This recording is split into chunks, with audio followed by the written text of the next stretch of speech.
Hi, this is Brendan Murphy here, and welcome to the Please Do Something podcast. I'm a singer and a songwriter who will be talking to inspiring creative people about how and why they do what they do and some of the lessons they've learned along the way. Thanks for listening.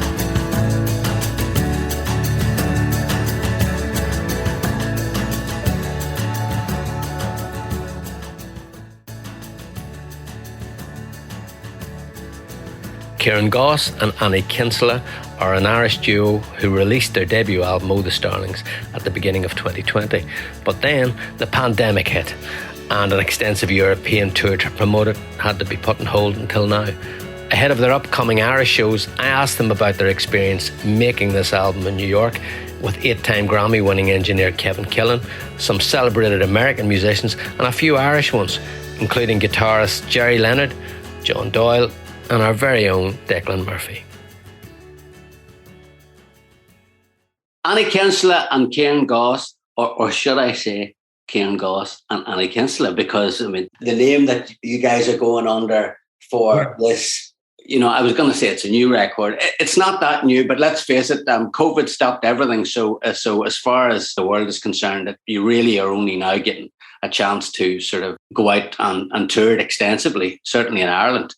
It is. Well, in ways, you know, we were very proud of the album and really excited to get going. But, you know, who predicted the pandemic, Brendan? You know, so essentially we got one big German tour out of it. And then we were meant to do, whatever, it was at the beginning of 20, was it? Yeah. And then we were meant to do like 12 Irish shows where we got 2 of them done. And then that was the end of it. All the rest of the tour was pulled and everything since then. So in many ways, now that we're getting going again, and we're just about to head off on a Dutch tour now, and then there's an Irish tour in March, it kind of feels like now we're going out to promote the album. But, you know, so it's just the way things worked out. So it is out, you are right, it's been out for a while, but the reality is that no one really knew or knows. So we're going back out now to promote an album that we recorded. How long ago? About, I suppose, 2 years ago. But I mean, everybody's been on ice, haven't they, over the whole... Oh, they have, yeah. Yeah, so I don't think that's not really an unusual situation, I don't think, for a lot of people, a lot of artists. So I'm curious how you decided to go down the route. Obviously, Annie, I know she's a musical history, but as well, Annie had sort of not been doing... It wasn't in the limelight really for many years when you were doing a lot of your albums under the name Kieran Goss. What was it that sort of... It's not like I had any burning ambition to sort of be out front. I had done background vocals and started out years ago actually playing drums, believe it or not. That didn't end well. You mean you finished before the band? Heads down, see at the end. I know other drummers can do that too. Yeah, no, my thing was always background vocals. I loved the art of background vocals, and it always pissed me off when people saw it as some sort of a subordinate role. I just didn't see it as being any more subordinate than a rhythm guitarist would be in a band or a percussionist versus the drummer. It just seemed to me to be another important member of the band. I loved the art of background vocals and had done it for years and years. And on all of Kieran's albums, actually. Well, actually, apart from the first one, from New Day onwards. So from about 94 onwards. Yeah. When we were touring, and we toured as a trio for a good while, I would get people coming up to me at the end of the night. And it was funny because they'd say, why don't you sing a song? As if, you know, I was kind of an understudy waiting to sort of get out there and do my bit. Yeah. Not how I saw it. So gradually, just through pressure, I did 1 or 2 songs. Well, to be fair to you, that's true. But to be fair to you, I was pushing you as well. And the funny thing was, because we're a couple as well as singing together, people would, particularly Germans, you've toured Germany, so you know the way that they kind of are pretty direct about things, you know. So I would get women in particular in German saying to me, would you not let her? There was an assumption. I wasn't. Would you not let her? There was an assumption that Kieran was in some way holding me back, which was laughable. So I started doing this thing where I'd sing a song, or I'd sing, I'd do a song in the set. And then at the end of the night, people came up to me and they'd say, will you not let you do more than one song? So it was kind of damned if you do and damned if you don't. You couldn't win. If you did none, he was stopping me from singing. And when I only did one, it was like he was stopping me from doing 2. So I mean, that's not the motivation behind it. In all honesty. Well, the thing was, what it was good was for me that it felt like a very organic, natural thing, because the reality was that you were doing those spots, whether it was coming on to do one song or 3 songs on the live show. For me, what was important about it is that we kind of had been doing that for a couple of years before we even said, what would this be like if we tried to develop this more and made it a separate entity? And honestly, I mean, at home here, we would always have sung, and I would have sung songs. Yeah. So it wasn't, I mean, that was just part of, it was just, we had never taken that to the stage. We had always, musically, we always kind of, that's how we were at home, at parties or at times when we'd take songs out and just work them up as a duo. We just hadn't taken them to the stage at that point. Yeah, but we both had been, don't forget, we'd been doing an enormous amount of live touring, like even by today's standards where everybody's touring, like we were most years doing between 150 and 200 shows. And it wasn't just in Ireland. We were in Ireland, and we were in the UK, the Netherlands, Belgium, Luxembourg, Denmark, Canada, Switzerland, Germany, Austria. We were all over Europe. So like we could disappear off. There's times where you'd be out of the Irish scene and you'd come back and people would say, what happened to you? And it's like, well, what happened? It's like, I just spent the last 9 months in Europe. I always, here locally, we live in some of your listeners will know, we live in Sligo, like rural Sligo, right out on the coast. And we have a neighbour here who's a farmer that we're here now 21 years, is it? Yeah. So when we met him first, and we would disappear and be gone for a couple of months. So the first time he said, when you came back, so did you have a good holiday? So we'd just done in 2 months, we'd done 45 shows or something. We were like cross-eyed tired. Yeah, you get home and you need to go into rehab. So I took the trouble of explaining to him what we do. And, it's, and you're on tour and, it's a different town every night. So you're driving, you're checking into a hotel, you're signed. You just kind of tried to make it real for him. So I spent about 10 minutes talking to him, and at the end of it, and he said, well, I'm glad you had a good holiday. Yeah. And I realized it just wasn't in his world. Don't even try to explain it to someone who's a farmer for a living, because it still sounds like a holiday to him, but I'm glad you had a good holiday. I just realized it isn't everybody's experience, really, but we loved it. But the point I was making was that we came to make this album, Oh, the Starlings, after we had really done maybe 3 or 4 years of touring. And you either coming up to sing a song or doing more than that. So we actually joined the race of recording. In the old days where you made an album, then you toured it. Well, we all lived to regret that way of doing things. But in ours, I actually felt we were fairly well along in the process before we were. Would you agree with that, Annie? Or? Yeah, I think it developed kind of organically. It was never a master plan. But it did develop organically. Then when we were on tour, I would start doing 2 or 3 songs in the set. I would come up and do, that type of thing. So at a certain point, I had a bunch of songs as well that I really loved and that I had loved for years. And I kind of had them in my back pocket. And I felt that at a certain point, wouldn't it be great to have a record of these? Because we had done some of them on stage, and people would often ask, are you going to be recording them? That question. People sort of want to know, when can I get my hands on it? So we put together that bunch of songs, and we decided to make Oh, the Starlings, the album. Yeah, but I think as well as much, I'm sure you and Declan find this as well. There's only so much planning, what they used to call pre-production, that you can do. And then it's a question of beginning. And sometimes the songs that you think were going to be bulletproof don't work out in the studio. And the ones that really rise to the top wouldn't have been, before you got to the studio, you wouldn't maybe have thought that those were the ones. But certainly for us, we had already committed to making an album. And it seemed as if as soon as we had done that, the universe delivered the song, Oh, the Starlings.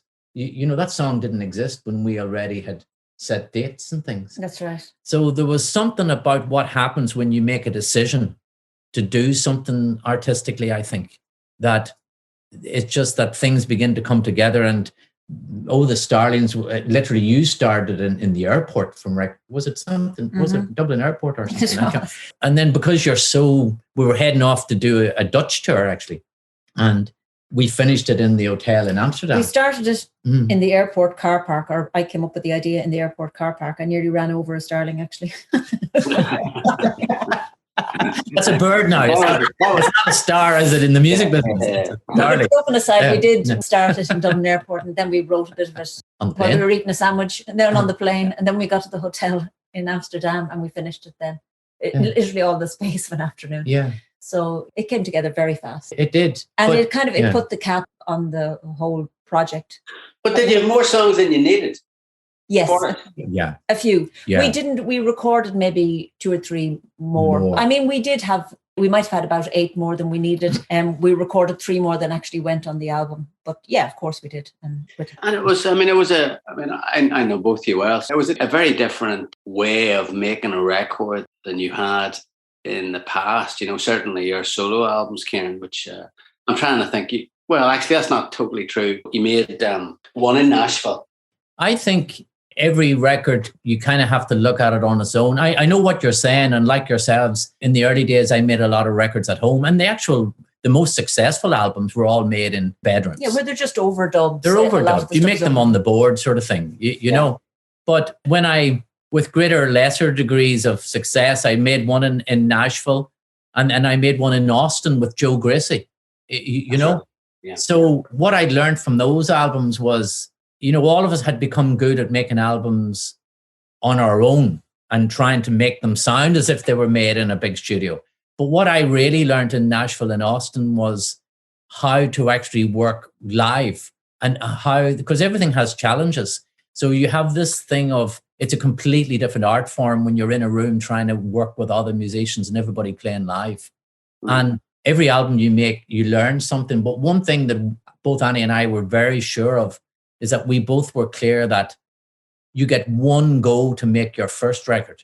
And how good or otherwise that first album is in every way, not just the songs, but the writing, the songs, the recording, the mix, the production, the theme, where it places you. You know, knowing what we know now. Well, you started high up. Your first album was made in a big studio with, you know, on a big label, but mine was made on an 8-track in Rostrevor. So I think sometimes you have to just stop and take cognizance of what you know from your own career. And for me, I really wanted this album, because it was so spare and so acoustic, I really wanted it to sound good. I didn't want it to sound big, but when you make an acoustic album, it nearly behoves you even more to have a great engineer, you know. And so absolutely, I would say that I would absolutely, because the less is more kind of thing. And what we really, with all of that being said, Kevin Killam was the guy we had in mind for it. We had, I mean, I know you had met Kevin, I think, before I had ever come in contact with him, but I knew of his work through, he had made So for Peter Gabriel and an album for Jewel, I don't know, 15 or 20 years ago, called Hands. And the sound of it was just gorgeous. I mean, it was sonically just so beautiful. That was a real kind of a touchstone that I often came back to in my own head. I loved the sound of that album, the Jewel album. And for both of us, when we had made this decision, there's a great thing, you know yourself as well, there's a great thing that happens, the immediacy of being in a big studio setting. You can make a fantastic album on your laptop. You can overdub. There's so many different ways of making an album. You can overdub it, but it kind of brings something out of you when you put in hot water like that, so to speak. You're in a studio setting and you need results pretty fast. And that way of working pretty fast, where you don't allow yourself to overthink things. You really just have to get in there, get the job done, and get out. I love that way of working, because that kind of immediacy puts you under. It brings things out of you that you don't, or you may not necessarily get when you have more time to be forensic and put under a microscope. Yeah, but I think we both as well, and so that's his kind of qualifications, if you like.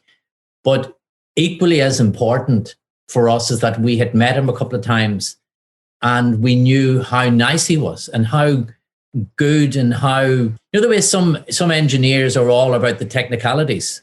There's other engineers who are actually just, they're artists, they're musicians in the way they approach things. He's both, actually. And so he's kind of that. He's all about the musicality of what he's doing. It's not, and in fact, when you actually chat to him, you wouldn't be aware that he's so technically brilliant. He doesn't talk about that. He doesn't get off on it. He just likes the results. And so when you actually start looking at, there's always a reason why people get to do Peter Gabriel albums and David Bowie and U2 and Elvis Costello and all that other list, I don't know, of all those huge people that he's worked with. There's normally a reason. And the reason, in my experience, is normally that they're brilliant at what they do. Yeah. So for us, we just knew that we knew what we were bringing to the table, but we also knew that we also had to be very conscious of that the team that you put around you had to be world class. And so if you start with a really good engineer, and we knew a musician that we wanted to be involved in it. We knew your brother Declan, we've been friends for years, and I didn't get the call. You didn't get the call, but only because you're left-handed. We didn't have a left-handed guitar, you see. All right. Moving swiftly on, I didn't get the call. Yeah. So Declan, that's right. No, let's talk. We want to talk about your guitar playing. No. Yeah. And what a bunch of musicians it was. Could you just talk me through some of the people that played on that record? Yeah, well, we had John Doyle, acoustic, folk and trad guitar player extraordinaire, John Doyle, who was a brilliant guy, a friend and a phenomenal musician. Jay Bellerose played drums and percussion. Gerry Leonard played guitar and made it sound like an orchestra. Declan, of course, Declan Murphy on guitar as well. That guy from Amy Mann's band, he did wasn't Hammond, like a keyboard guy. He actually, and then we discovered later that he plays bass in Amy Mann's band. Oh, that's right. He's not a keyboard player at all, but he was brilliant on that harmonium. Who played bass? Michael Rhodes. Now, Michael Rhodes is a Nashville-based bass player, and he has actually played on a couple of albums of mine in the past. You would recognize me, a big, huge, tall guy. He must be about 6'4", bald, shaved head. And you've seen him on millions of things. Like, he just plays on thousands of records. And from the Blue Sky Sunrise album in Nashville, from the word go, both Annie and I kind of went, this is the guy that you want to have. Because the very first recording we did By the way, Nashville, you were thinking of Paul Bryan. Paul Bryan, yeah. But Michael Rhodes, would you hear this for a cool customer on the very first day in Nashville? And you were there as well, Annie. Yes. And everybody's taking notes. You play the song and they've never heard the song before. So you have 6 musicians all sitting and everybody writes their notes so that then you all play live together. And Michael Rhodes, the first thing he said was, do you mind if I step out of that meeting? I'd rather not hear the song. And we went, what? He goes, if you just give me the key, all I want to know is the key. And then I just prefer the first time I hear it to react. And if you don't like it, then I can do my bit again. It's a bass guitar, it's a clean signal. So he said, but I always find that for me, we can get great stuff just out of that spontaneous reaction. We can completely redo it or we can drop in bits. I went, jeez, where'd they get this cowboy? At this price. Yeah. He just couldn't be bothered. Really just couldn't be bothered, Smoke or something. Yeah. But you know what? So we kind of went, okay, let's go with this interesting approach. And the first song we recorded was Clear Day. And I still think it's my favorite bass line on any song of mine that's ever been recorded, is that bass line on Clear Day. And that is him playing it for the first time without ever hearing the song. Wow. So we knew that, okay, whatever IJs he has are worth listening to.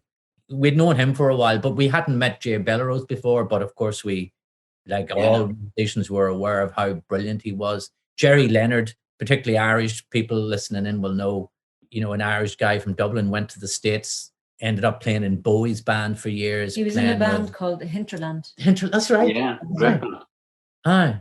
Which I was very excited about because I loved that was album. Good crack. He had a great album called Kissing the Roof of Heaven that I absolutely loved. Yeah. And so I was very happy to. He actually had a great laugh that day in the studio when we met him, because him and Anne went on for hours about Hinterland record. And he was kind of going, this is brilliant. He said, because everybody always wants to talk about Bowie. Yeah. We should put on with these songs from his youth, Yeah. We also had Charlie Giordano on Giordano. accordion, who Gerry Leonard. I mean, he's quite what's the word? Esoteric guitar player. You know, I mean, that's another thing. You were recording this in New York, weren't you? You were recording this in New York. So where Gerry Leonard lives. He lives there. Yeah. So how did that, I mean, these acoustic songs, what was his approach on? I'm a guy that is sort of ambient, really, guitar player. Yeah, well, our directions to him when we were talking about it, and then left him to his own devices. But I was very adamant that, and I think this is true for both of us, that we didn't want it to sound like a lot of the songs that we did could, given a certain style of production, sound very folky, and that was not the direction we wanted to take it. While we get sort of lumped into that folk category quite a bit, it certainly isn't my natural habitat. It wouldn't be the kind of music I love and respect, folk music, but it's not my background, really. So when we were talking to him about, when we were just sort of giving him directions, we basically said, you know, we talked about that, and it was work your magic and let's see what we think of it. We didn't want to put any constraints on him either. You know, do your thing and let him off and let him, you know, and I think that really you take musicians on board or you work with them, you kind of have to let them do what they do. You know, I mean, it's pointless over directing. I mean, and it's detrimental ultimately, I think, to over direct musicians you're working with. You have to let them do what they do and see what they come up with. You do, and I agree with that. But in the past, when I was a younger musician in the studio, sometimes you could get overwhelmed by the virtuosity of someone, you know, or feel that their brilliance, you know, I agree with what Annie was saying, but I would also add that the choice of your musicians is half the battle, you know, and particularly when it's quiet music and it's acoustic, and we needed to bring it to a beautiful atmospheric place, but we didn't want people who swamped us. And in doing that, if you want a drummer who can do that well, I'd love to know if there's someone who does it better than Jay Belleros. I certainly can't think of someone who can do it better than that.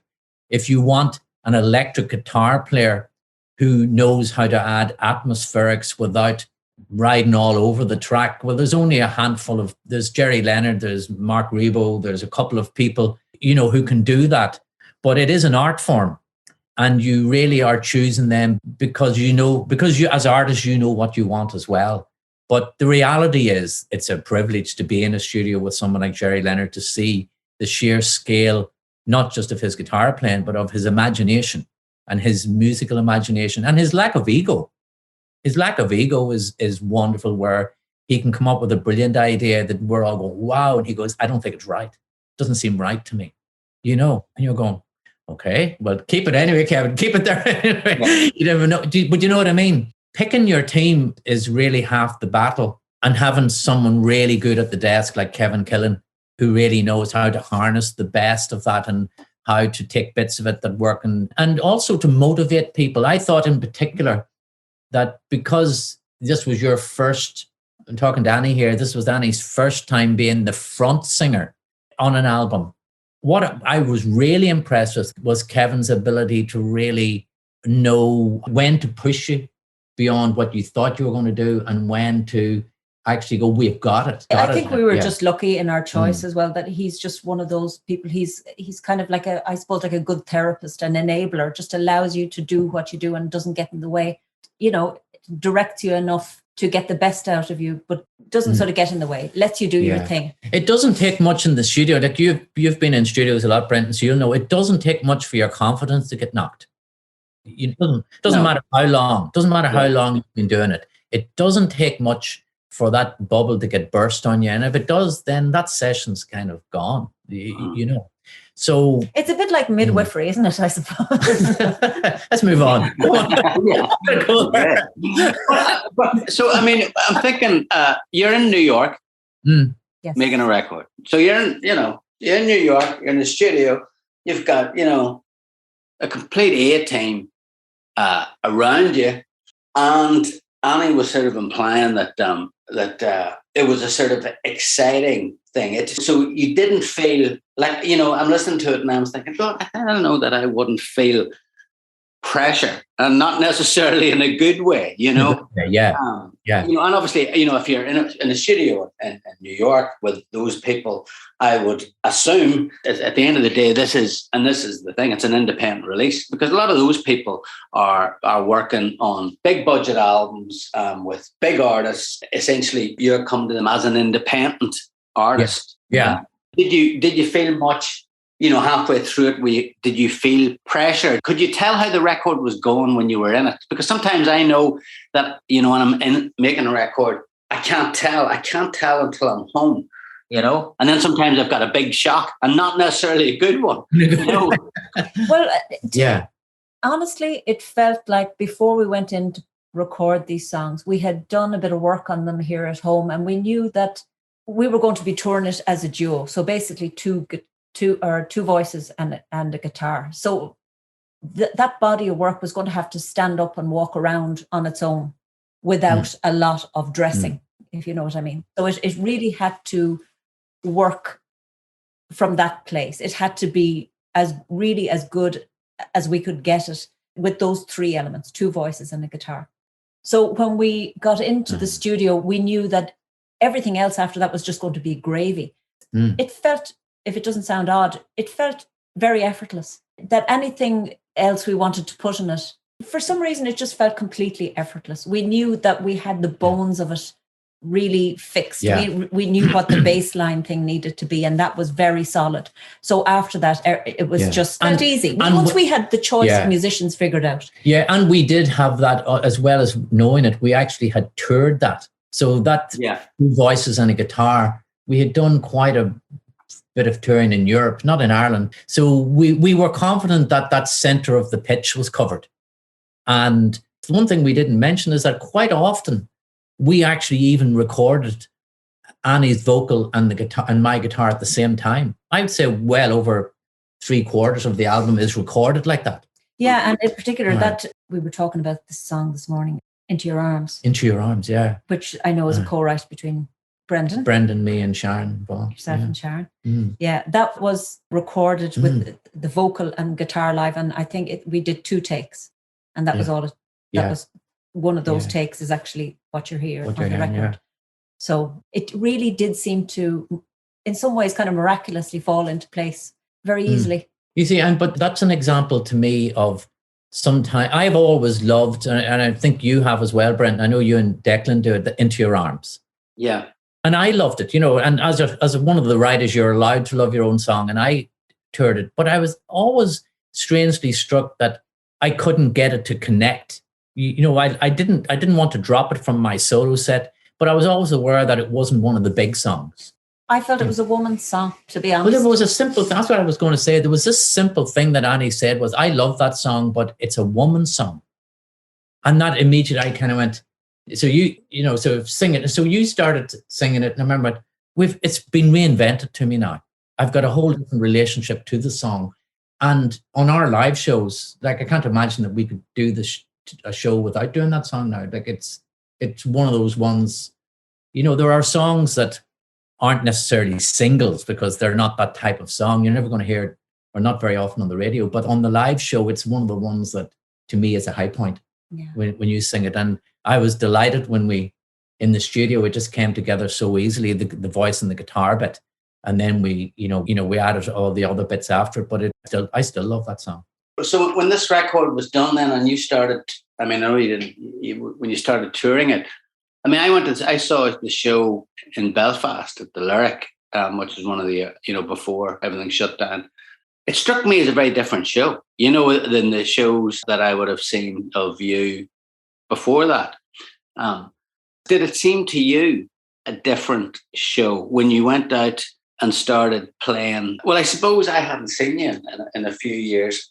I'd heard Annie singing 3 songs, or 3 or 4 songs, but really this show was very, very, very balanced between both of you. It sort of had an energy that, and a bigger sound in a funny way, probably because of that. It's funny what 2 vocals over the course of 2 hours versus, I think we were very conscious that it couldn't be, and we did one thing we certainly didn't want it to be was to be just some sort of other version of what the show was as a Kieran Goss show with Annie being, we wanted to have its own identity and its own dynamic. And to be honest, I think we both were very open to the idea that you kind of have to start again when you do that. You have to build it from the ground up.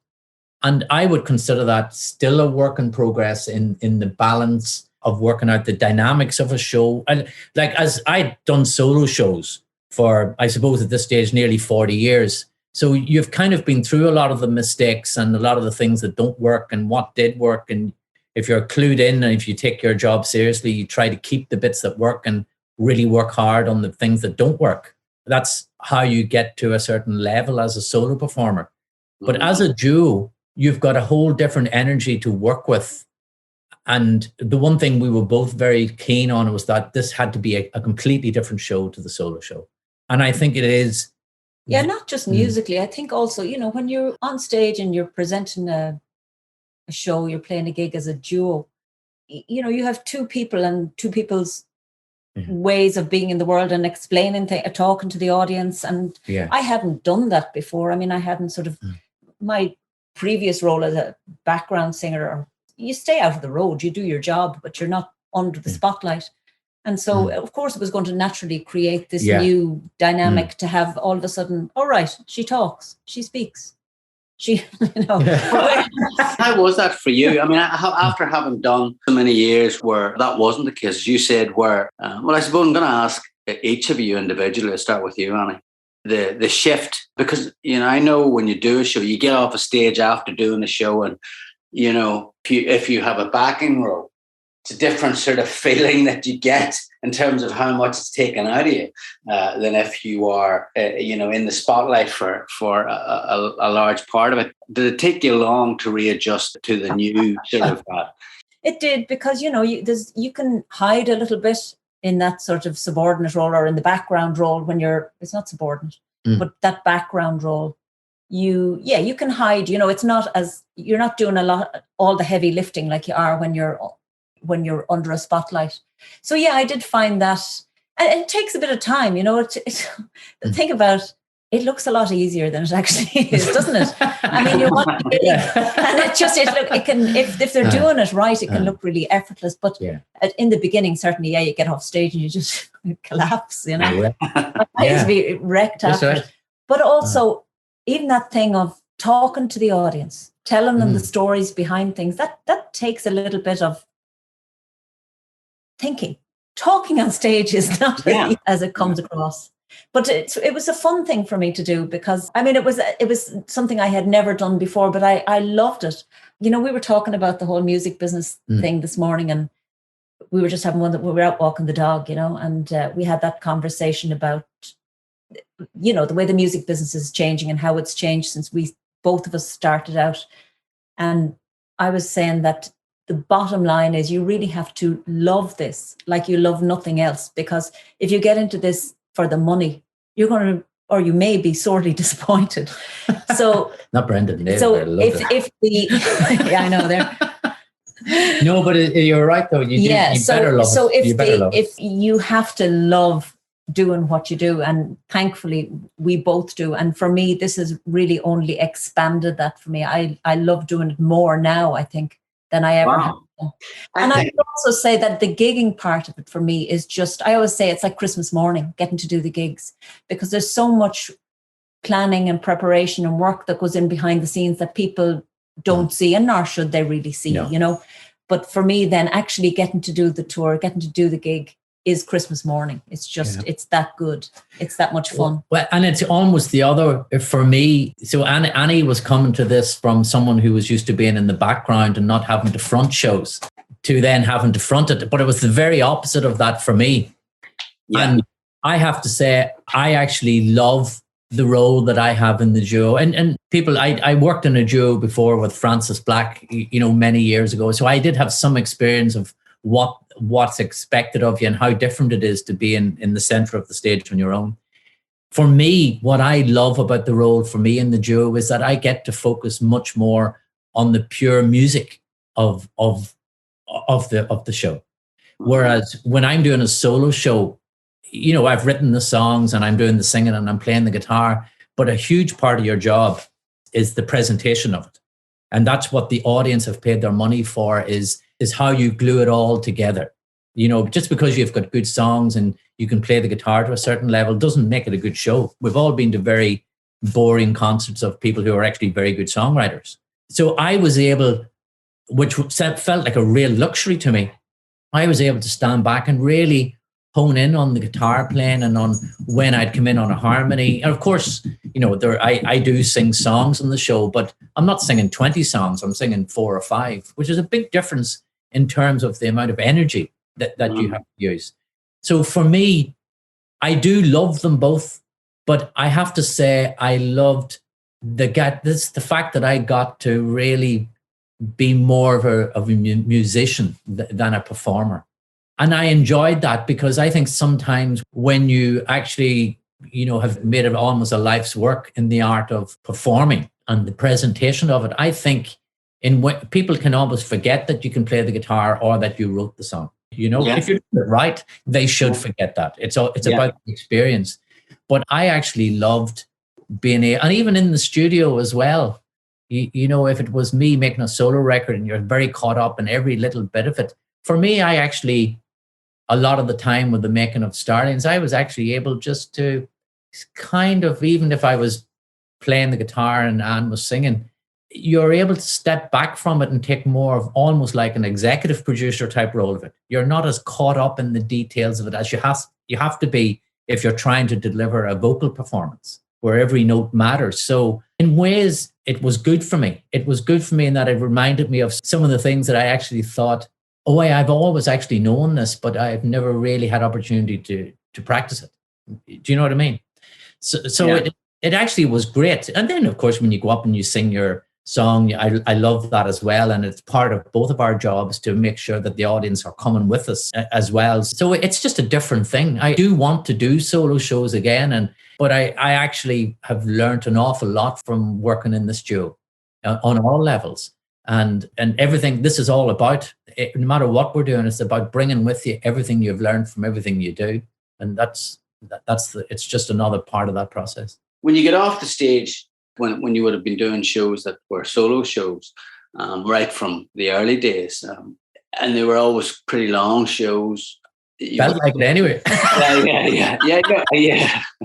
You were holding the audience as a solo performer in big rooms on your own. This is even before Annie was even on a stage. You know what I mean? You've been doing this since since you were, at Queen's University. I'm wondering, really, to have this like a partnership on a stage. I know it was a partnership before the Starlings, but I'm talking about that sort of thing where half the burden, burden's the wrong word, but the responsibility of fronting the show, where that's a completely shared experience. Do you skip off the stage like, whoa, I've like twice as much energy as I would have had if I'd have been doing this 20 years ago? Yeah, the thing about it is that it's when it really works well, you're just on a high from the fact that it works well. And to be honest, it seems to me that the job, what I actually love about the duo performance is that we both have two different ways of being on stage. And so Annie very quickly went from, as she said earlier, she never really introduced songs or talked to the audience. In the space of a year and a half, she went from someone starting that to actually seeming to me to be very comfortable on stage. And so the more comfortable she became, which really, as we all know, is all about just learning to be yourself and being confident and happy to be yourself on stage. So the better that Annie got at it, which at times I was saying to her after gigs, geez, almost on a night-to-night basis, the show was getting better. And as long as it was moving that direction, I was happy. And the more that I was able to step back, the better the show got, because it had balance. Do you know? Yes. So it's not the same thing as those early Queen shows that you're talking about, where it's me holding an audience and everybody's singing along and it's all about that. It's a different thing. And to be honest, the older I get and the more that I do this, the more that I actually just want to focus on the music of it anyway. So that younger way, and it's not always the case because you can do something that you should. I loved it, and it always seemed like the right decision at the time. But my idea of what a good Kieran Goss show would be now is different from what it was 20 years ago. And there would be less talk in it. And it would be, well, on the other hand, I would like to think that after 20, 30 years of songwriting, you've got more songs for a start. So you don't need to talk as much. So it is about connection with the audience too, isn't it? I mean, we all know that. I think for me, I've been to gigs, I was at gigs when I was younger where you come away and you go to worship at the altar and see whatever band you're into seeing, and they're up there on the stage and you're down there in the audience, and never the twain shall meet. There is that distance. And that's, I suppose, the difference between rock music and folkier music or more acoustic music. For me, I love that feeling of going to a gig and coming away from it feeling like I've been given something rather than something's been taken from me.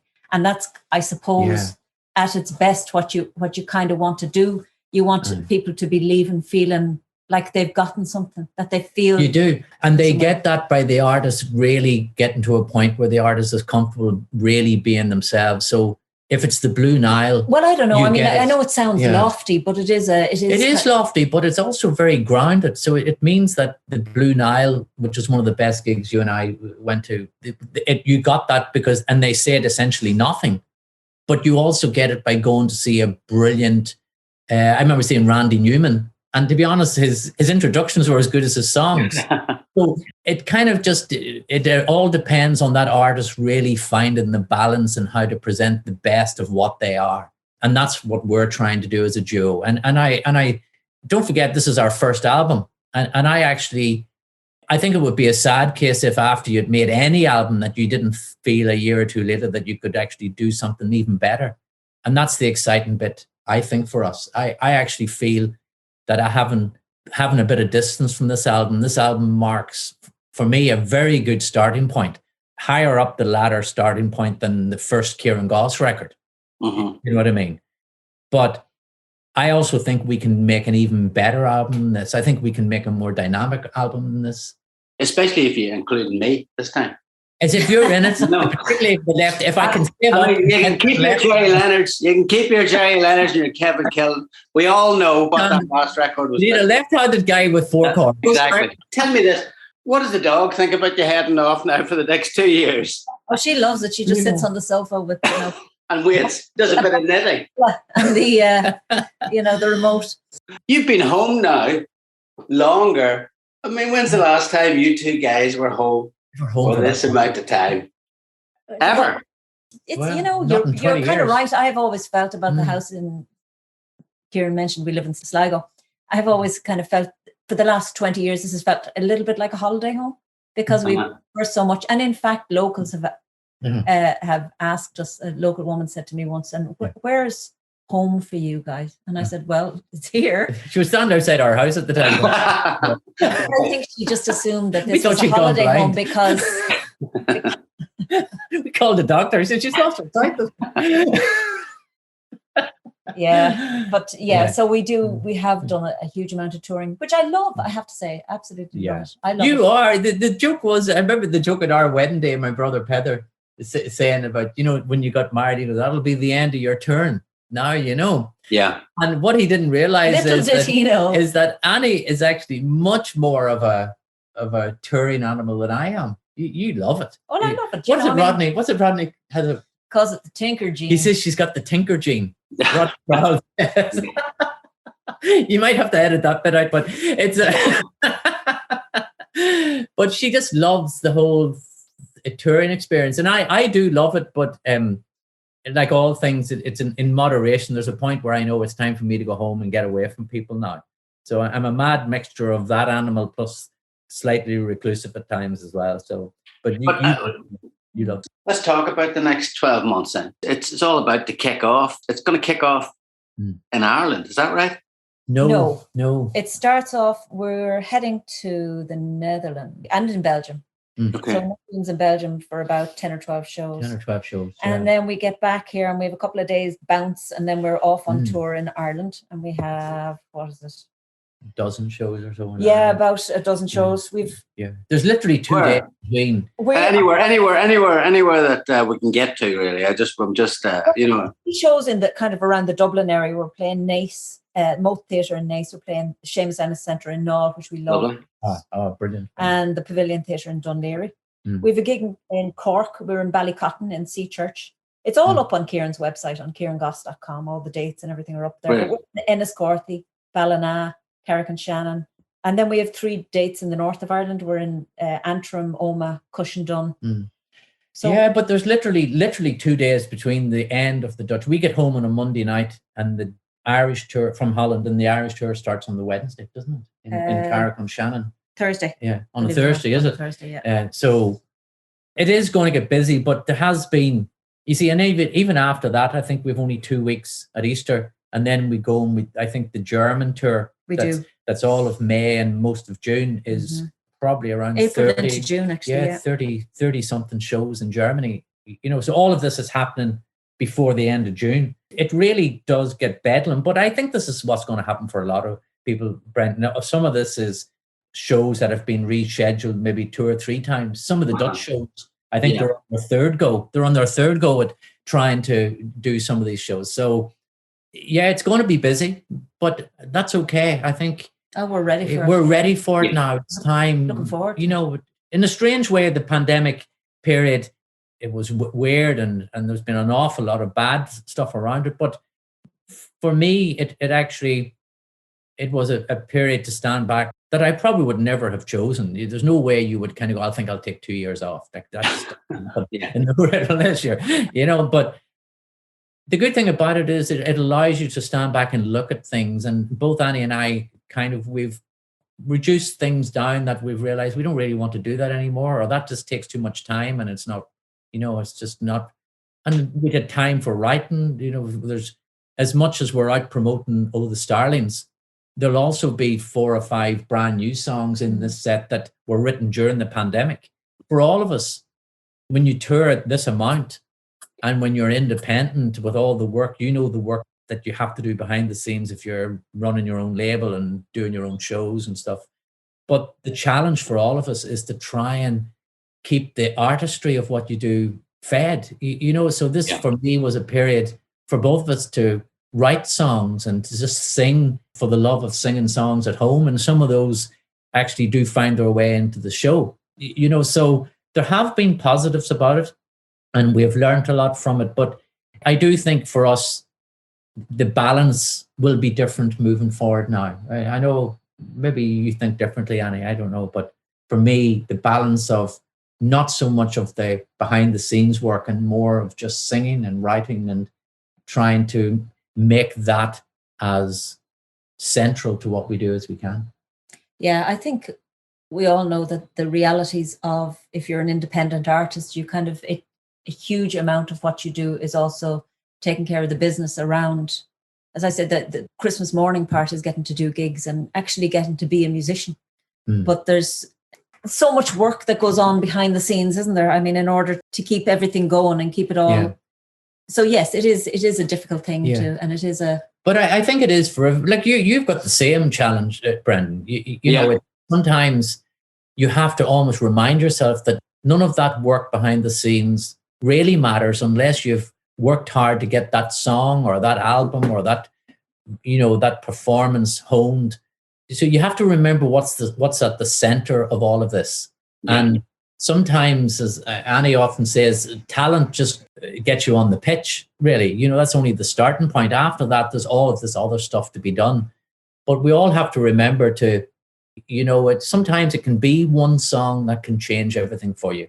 And for me, that has changed in the last 2 years. But also, I think there are more opportunities now, aren't there? I mean, I think for independent artists in a way that didn't exist. Like when we were growing up, it was all about everybody wanted to be signed to a major record label. Now, the majority of people don't necessarily want to be signed to a record label because with autonomy, of course, comes more work and all of that kind of thing. But, the whole age of social media and streaming and that digital revolution have just recreated the whole musical landscape for all of us independent artists.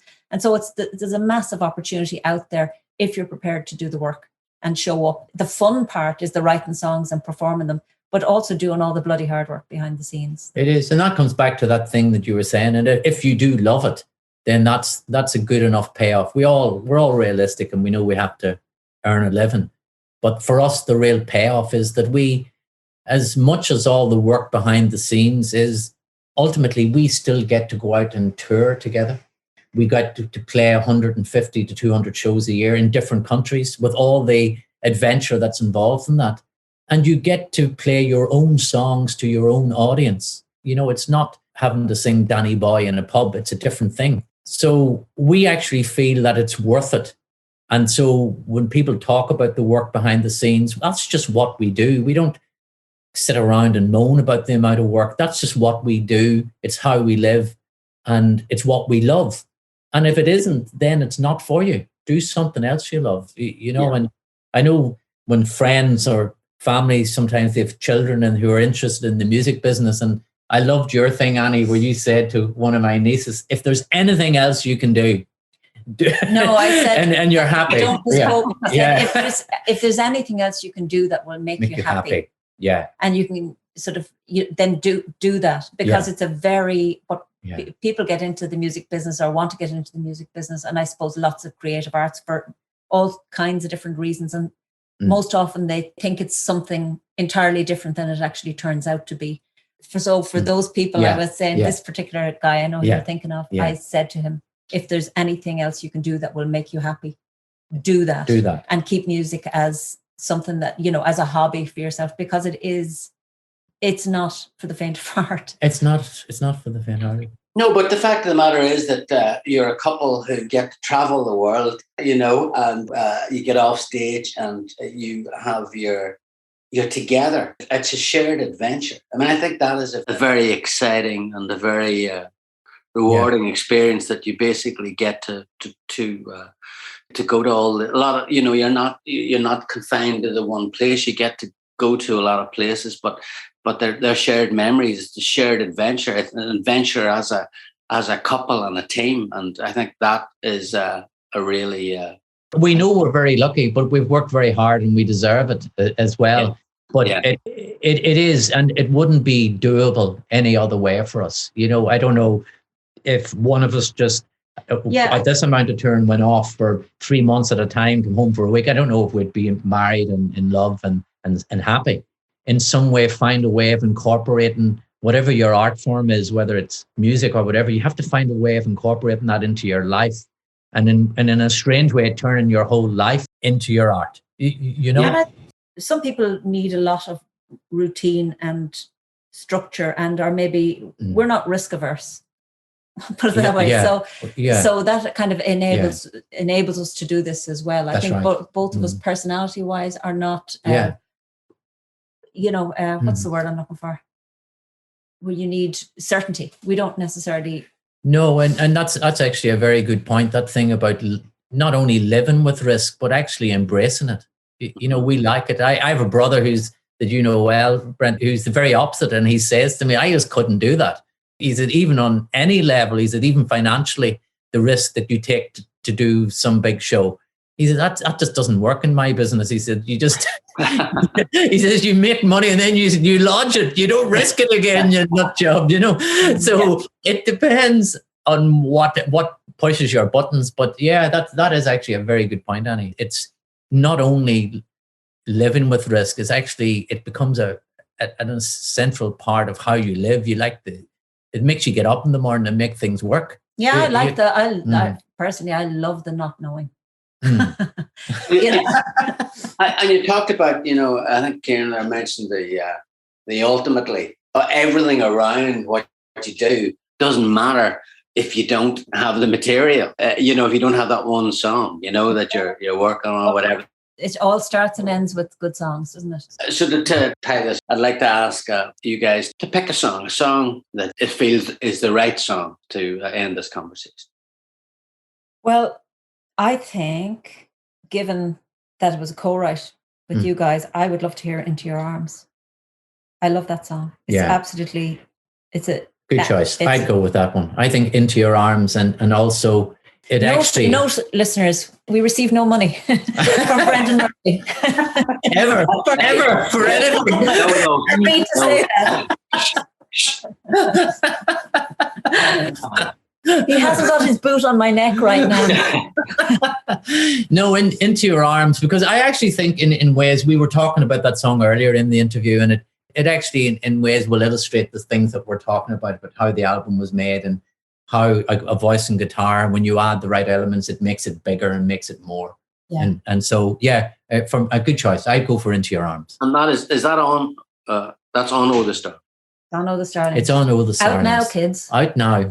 Yeah. It's only been in the pandemic that I've got a chance to sort of talk to Kieran with any degree of regularity, because I know once this tour kicks off, God knows when I pick up the call, you two, you're going to be in some far-flung location. But I hope to catch some of the shows in March in Ireland. I would just like to thank you for agreeing to do this. Always a pleasure. We're just missing a glass of red wine, but we will try and make that happen somewhere. But Annie, Kinsella, Kieran, Goss, thank you so much for joining me here on the podcast. Thanks, Brendan. Thanks, man.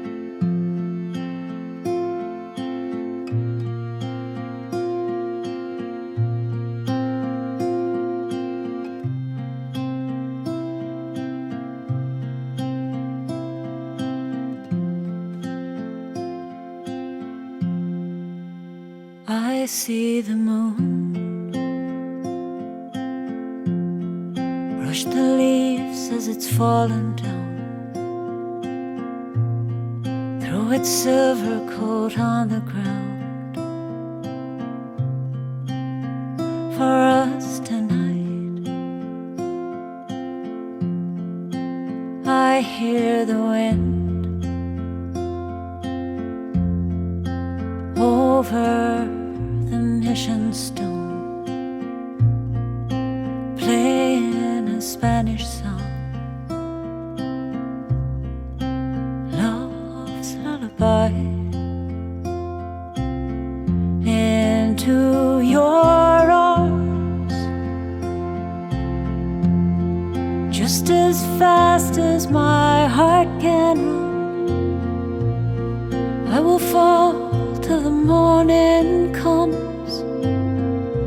Into your arms, I've waited for tonight, the sound, the taste, the sight of what you are to me, of what we cannot be. I lock away the sun, but I can't keep you from the cruel light of day, or make you stay. I watch the sky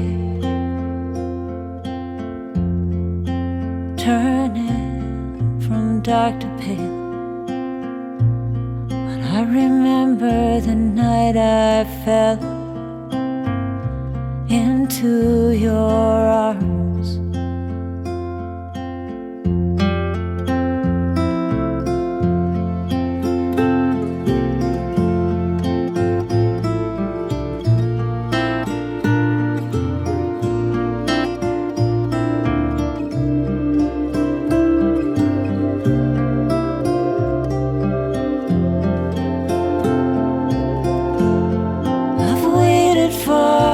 Tonight, the sound, the taste, the sight of what you are to me, of what we cannot be. I lock away the sun, but I can't keep you from the cruel light of day, or make you stay. Into your arms, just as fast as my heart can run, I will fall till the morning comes. Into your arms, I will fall till the morning comes. Into your arms.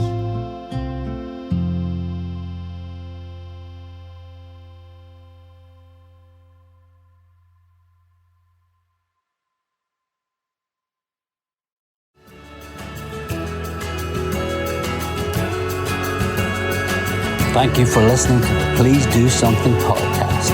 If you'd like to get in touch, just send an email to brianmurphy@me.com.